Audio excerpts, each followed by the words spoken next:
Well, it's a new year, new goals.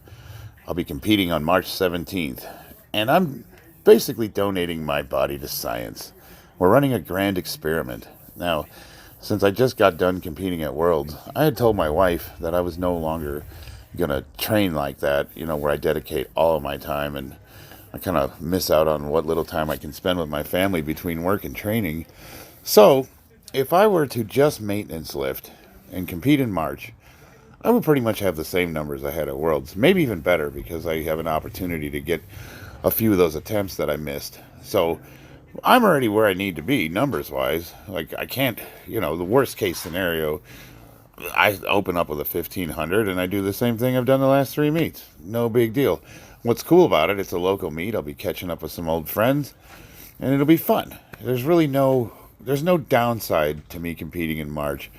But what I'm doing is I'm using this time to experiment. I'm working with content creators on YouTube, and I'm taking their suggestions, and we're seeing if I can retool my lifts, and I'm basically training entirely differently. It's a grand experiment. What better way to start the New Year's out than to officially make you guys, my subscribers, my official training partner? I'm thinking about live streaming some videos where I can do my workout and respond to comments in real time. And you have an opportunity here, if you have something sensible that is going to help me with my program, I can be your dancing monkey boy, interactive TV. No, but just to state it, my goal is I want a 700-pound deadlift, and I want a 700-pound squat, and I want at least a 405-pound bench. All of which are in the realm of possibility, but right now just out of reach. I'm good for 385 pounds on the bench for sure, maybe even 390. I'm definitely good for 630, 640 in the squat, as long as my depth's there. And deadlift, I don't know, I had a 660 attempt that I didn't lock out because my hand ripped, but I feel like I have the strength there. First, before I get into it, why am I working out? Why am I squatting without a shirt right here? I did a couple of sets so that I could show specifically the guys I'm working with what my spine is doing and what my hips are doing when I'm squatting. So I actually do put a shirt back on, but I thought it was a really good way to get the camera there so you can really see the spine issues I have. If you have a keen eye, you can see the way my hips kind of tilt when I squat. So anyway, in case anyone asks, like, why is this guy squatting without a shirt? And why is he wearing tights? Well, the tights are just sexy. Those are compression pants. And I had someone at the gym tell me, like, you're supposed to wear shorts over them. And I'm like, why? Well, because it looks stupid if you don't. I'm like, oh, so it doesn't perform a function. Okay. Look at me. Do I look like I give a shit? First, I want to say, hey, I just surpassed 1,500 subscribers. I can't believe it. I mean, look, hey, it's YouTube. I mean, if you have anything less than 500,000 to 1 million, you're not even really a channel. But I'm not doing this for, like, I don't have illusions or delusions of grandeur. I don't make these videos trying to get views or trick the algorithm or do this because I'm trying to be a content creator. I do the videos because I'm passionate about the stuff that I put online. And whatever comes of it, comes of it. So really, it's like I am the product. And if it does become successful, which I do hope so, it'll be because of people that are interested in what I have to offer and not because I figured out a way to, trick the algorithm into making my channel first. I've been watching a lot of fitness videos and it baffles me. I just don't understand. Like, and I'm not even saying that from I'm not trying to be hateful, oh God, why is this guy successful and I'm not? I mean, legitimately, I'm wondering, there's a lot of small content creators that have really good content that are way better than some of these really successful ones. And it does make me wonder if there's how they're doing it. I don't know, because I don't know.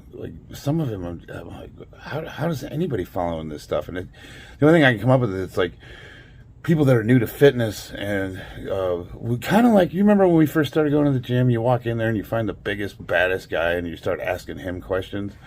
And then down the road, you realize that he has no idea what he's doing. He's just either genetically gifted on a bunch of drugs or whatever.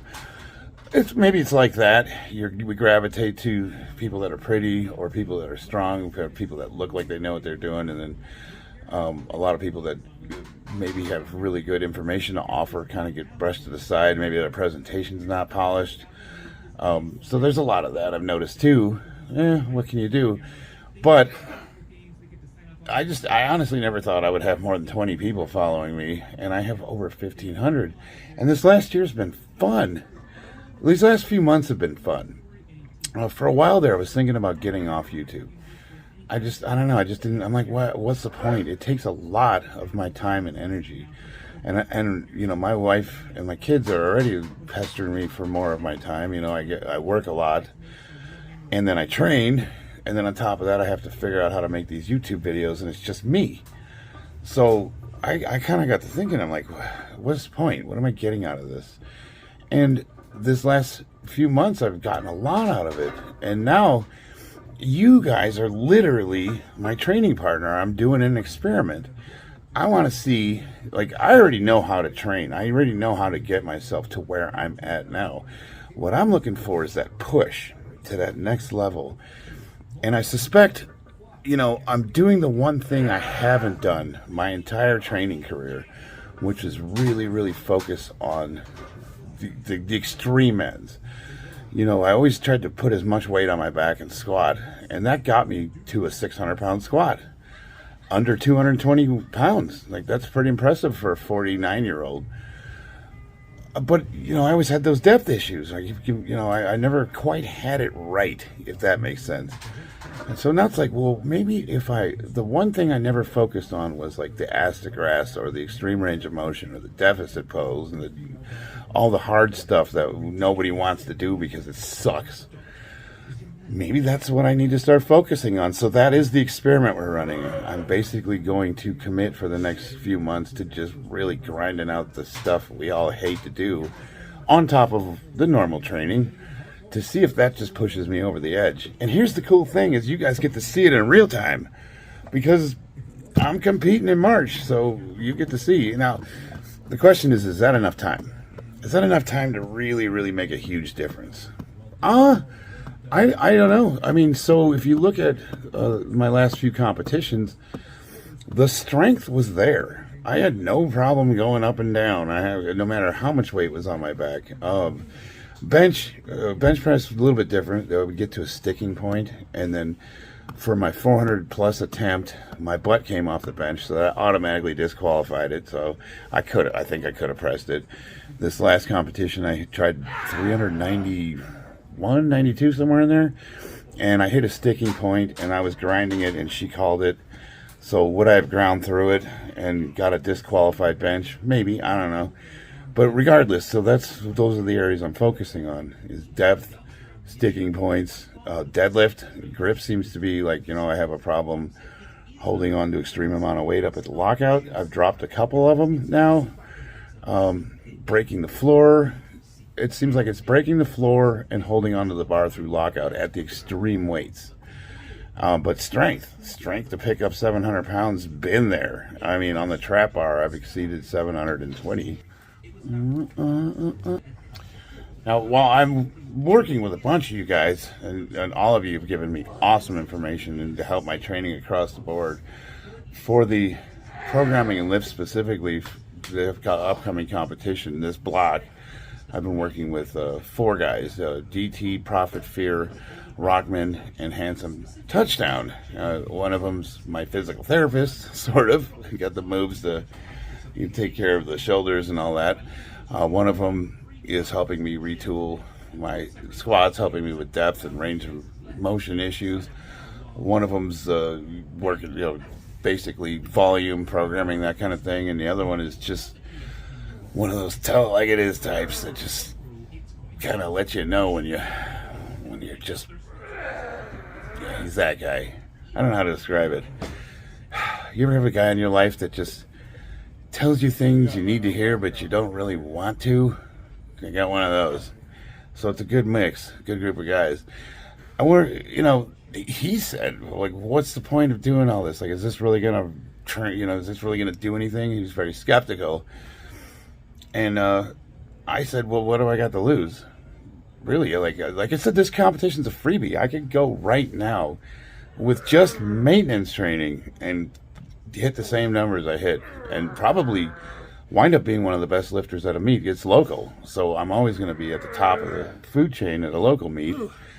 You know, there's always a couple monsters that show up, but generally speaking, I'm, you know, at least the best in my age group, of, if not all masters lifters. And I'll usually come close to, if not place in the open division. I have a chance of doing that. Well, if I hit the numbers I think I'm going to hit, I could literally win best lifter, and that's been a lifelong dream of mine. Could you imagine? Man, 2024. A boy can dream, right? Well, as I was filming this, my wife came out, and she hates it when I'm online. She hates it when I do these videos.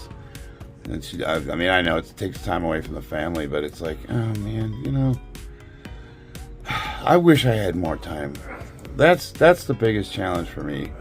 The biggest challenge for me has always been time management. But that's something else we're doing differently. So, you know, moving forward, it's going to be fun to see how this plays out. Because if this works, I'll have kind of tapped into something new that a lot of guys that are lifting aren't even looking at. And, you know, we'll see. I mean, like I said, worst thing that happens is I get nothing out of it, and I already have what I have. But if this pushes me over the edge, this is going to put me in some, you know, the conversation for one of the best ever in my age group. Wouldn't that be cool? Little old me, some dude training in his garage, some nobody. Yeah. You're looking at a potentially international elite lifter that could go down as a Hall of Fame lifter when it's all said and done. It's very possible. I'm like right there, man. I'm right there. We'll see. But I love you guys. Thank you. I hope you guys continue to grow. And like I said, we're making this our own. Like this is a community. What I'm making is a community. And you guys, you're all following me. You have direct say and input. So drop a comment. Let me know what you think. If you got any ideas, lay them on me. I read all of them and I try to respond to all of them. Let's make 2024 a good one, guys.